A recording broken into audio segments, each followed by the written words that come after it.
Friends, welcome to our dog training channel, and today our topic is commands. We analyze what they are, when they need to be entered, how to work with them, and what not to do. Subscribe to our channel and let's go! A command is a certain signal for a dog that prompts it to do something.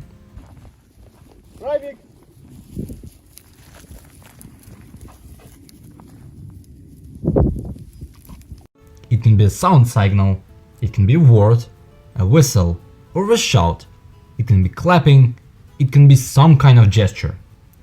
Any influence on the dog can distinguish from surrounding stimuli, that is, something that the dog can distinguish from everything else and understand that it is us and not something else.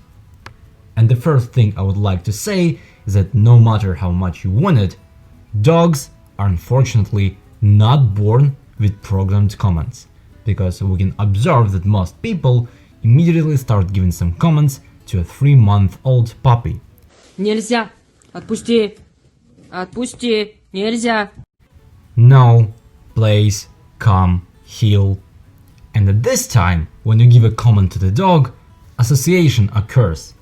And if you do not train the dog and give commands at an untimely time, the associations will not be correct. For example, we come home, a dog jumps on us. We say, "Don't jump," but the dog jumps. What comes out of this? An association is made with a certain behavior. That is, the next time, if it happens often, when we tell the dog "don't jump," he will start jumping. Because when he jumped, we told him to not jump, a connection appeared, and the dog understood that he should jump when we say "don't jump."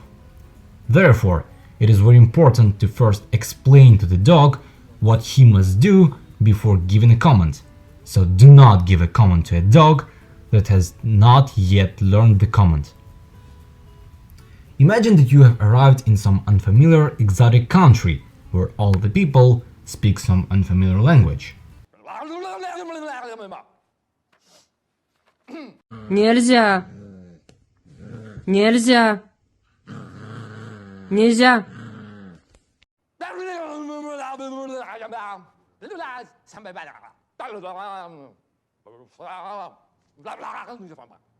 And some person approaches you and starts shouting something at you.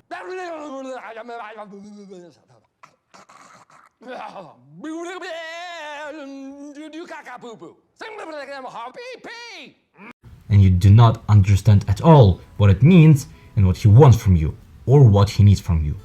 You don't understand completely. The same happens with dogs who constantly hear incomprehensible commands from people who think they should understand these commands. This is very wrong. Dogs understand intonation very well. Dogs are very good at reading your body language, and they are very good at understanding your facial expressions.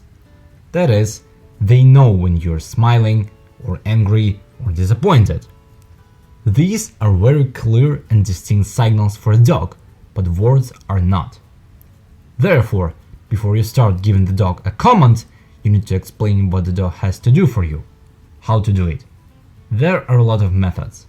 If you subscribe to the channel and look through the entire archive of previous videos, you will see some of them. There are many methods, but the point is that you can trigger a behavioral pattern at a certain moment and repeat it several times in a row. For example, the command to sit.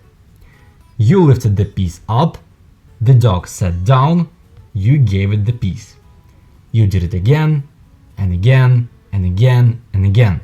And then the dog understands that when the treat rises above the face, I have to sit down. He'll understand it. That is, you explain to him by the method of pointing, when you pointed a certain behavior with a piece. And when you can achieve a stable repetition of this behavior, only then can we give commands. Сначала голос, а потом руками помогаем. И много даем еду. Супер, девочка, молодец. Теперь опять ко мне и шаг назад. Ко мне? Хорошо, супер, отлично. It is very important when you start entering a command to preserve the sequence of certain actions. That is, first the command sounds, then the prompt comes, then the behavior, and then the reinforcement. You should never mix the scheme. If there's a cue first, followed by a command and the behavior, the dog will see the cue first and will focus on exactly what led him to success. That is, a hand was raised, I sat down, and they gave me a piece. What you say there is no longer important because you have to follow your hand. And if you keep the scheme, when the command sit is first sounded, after this command the hand is raised, and after this command the dog sits down, and only then receives a piece. The logical associative connection is formed correctly, because first the dog receives a warning. To sit means to sit down now. Then the hand is raised, which is a hint and makes the dog think that it is necessary to sit down and not do anything else except that. The dog sits down and receives a treat. And so in any command, in any situation. For example, you move on a leash. Your dog is pulling on the leash. You restrain him, the leash is stretched further, the dog wheezes, and you say heel. And thus you train the dog to walk on taut leash, because dogs have associations. That is, when I pull, they tell me heel, so the scheme works. You first need to make the dog walk next to you, look at you, expect something from you, not overtake or fall behind, not lose concentration, and then if you are able to achieve this with the help of food or with the help of a toy or with the help of any tools, only then you say heel. That is, you warn the command.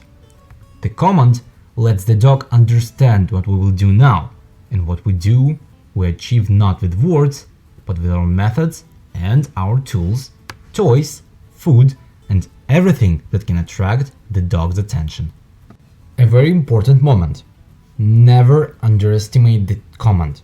That is, if your dog is running somewhere and you call him with the command come, he ignores you. You try again, he ignores you again, and you try to call him again, and so it happens 10 times in a row, you train your dog to ignore your command.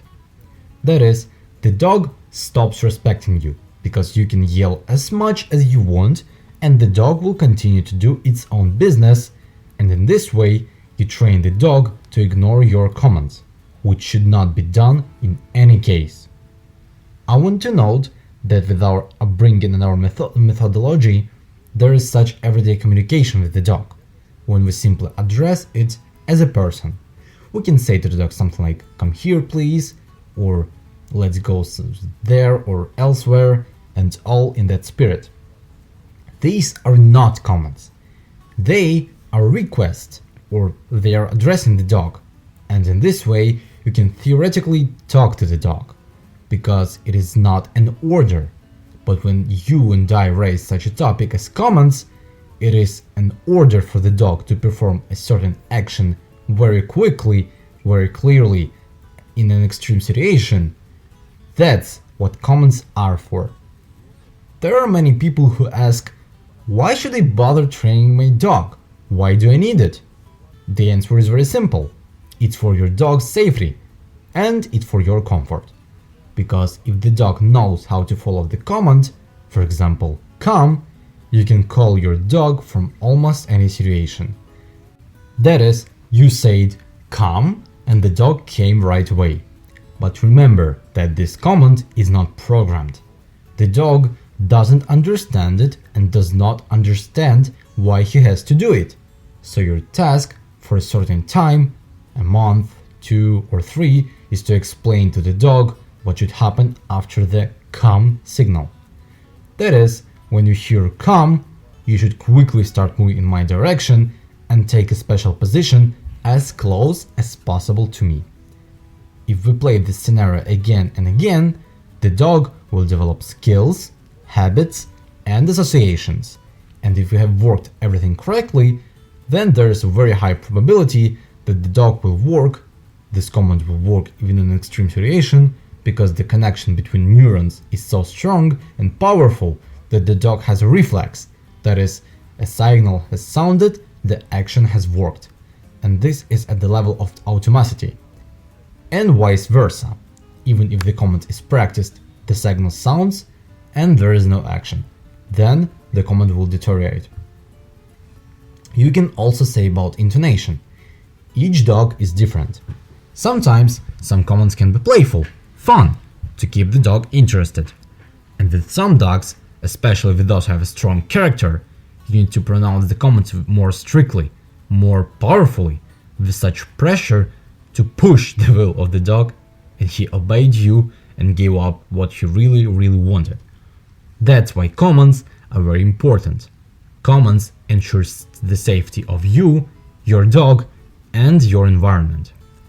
If you take some time, let's say a dog lives 10 to 15 years, and you take a few months to learn and practice a certain set of commands, and then reinforce them from time to time, you will feel much more comfortable, and your relationship with the dog will be of better quality. And if you don't do this, you can get into trouble, and it's very unpleasant when you try to call the dog and he ignores you, when you want him to walk beside you and he pulls on the leash, when you ask him to wait and he breaks off and ran away. That's what training is for. That's why we provide our services for, and that's why I record these videos for. So I would be very happy if you leave some feedback, whether this video was useful for you, write a comment and share it in your social networks. Drop a link to it, I'd be very grateful. Thank you for your attention, I wish you all the best.